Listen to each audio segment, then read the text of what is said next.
2 Timothy chapter 2, verse 23. Don't have anything to do with foolish and stupid arguments, because you know they produce quarrels. Arguable president and quarreling Toastmasters. A very warm welcome to all of you. Right from the Bible to modern literature, wise men have echoed this sentiment. Mark Twain famously said, never argue with an idiot. They will drag you down to their level and beat you with experience. Think about a time when you argued with a person, and you argued, and you argued, and you kept on arguing until the point when both of you lost sight of what you were even arguing about. Did you ever ask yourself, is it worth arguing over such petty matters day in, day out? Any thoughts? Yes? No? Right? I see a few no's. Okay. Well, all of that is one school of thought. But that's not the school I went to. I don't go to a workplace where I have the luxury of avoiding arguments with idiots. If I need to keep my job, I need to persuade. I need to argue. And I swear by the GDP of Germany, I need to win. Not just at work, but in life. We don't get to choose who we argue with. And you can't always just walk away from all the arguments. Which means, like it or not, you're going to end up arguing with that guy who just wouldn't listen, or that girl who would talk in circles and just wouldn't get to the point. Wikipedia defines an argument as a series of statements typically used to persuade someone of something or to present reasons for accepting a conclusion. That sounds like a very civilized manner of arguing. Is that how our arguments typically are, though? I know mine have many more expletives. To find out, I decided to record one of my arguments with my friend. I have it on video here. So as you see the video, try to identify how we handle disagreement. Yeah? Can you switch to Chrome? Switch to Chrome? Chrome. Google Chrome. Just click part tab.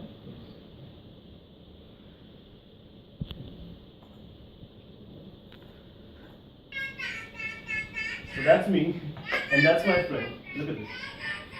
Clearly we're in disagreement about something. Look at all the negative body language. Alright, let's keep that aside. So, did you see that? So much miscommunication, misunderstanding, and mistrust. Would you want to be in that situation? Wearing diapers and arguing? No. The good news is, I'm here to help you. I'm going to teach you some techniques using which you can make yourself invincible to all sorts of idiots.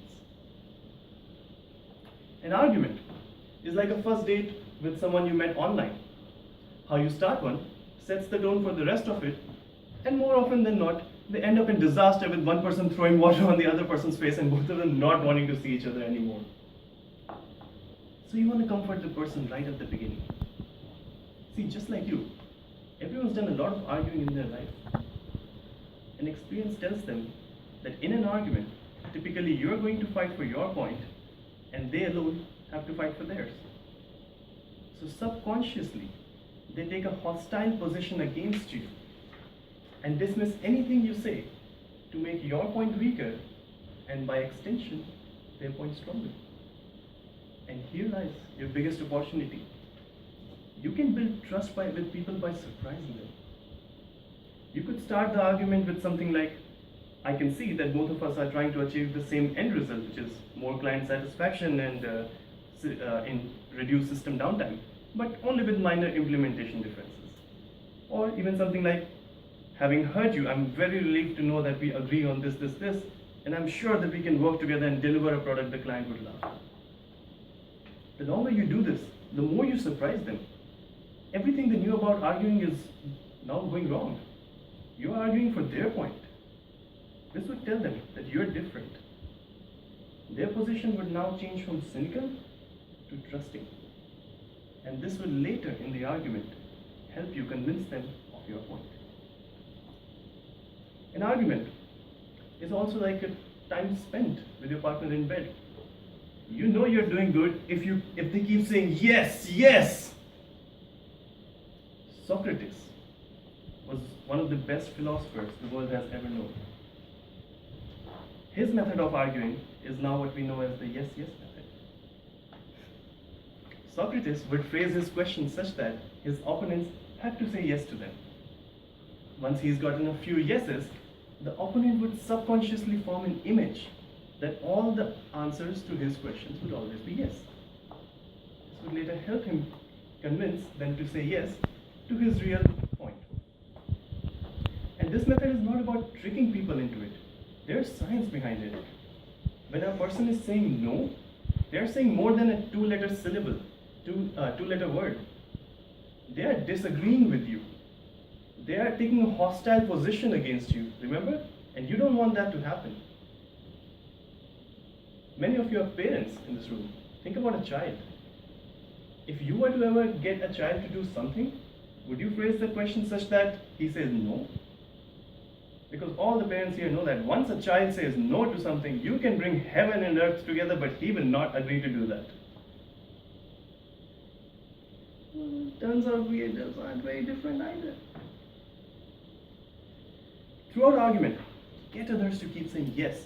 So if you're in sales, you could say, I think you shouldn't have to pay any more than the market rate.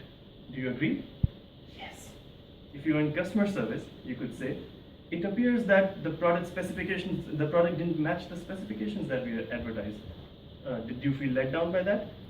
Yes, obviously. You don't even care about this answer. You know the answer is always yes. You're just asking these questions to build trust with this person and to change their position from hostile to trusting. An argument is like a trick question your wife asks you. And I know Vishal would have really enjoyed if he was here. So I'm going to try to pull off a Vishal. For those in this club, you know what I'm talking about. Honey, do I look fat in this dress? More often than you think, you will be wrong. And the longer you speak, the more you fall into this trap. Theodore Roosevelt publicly announced that he aimed to be right 75% of the time. Let's take a moment to digest that.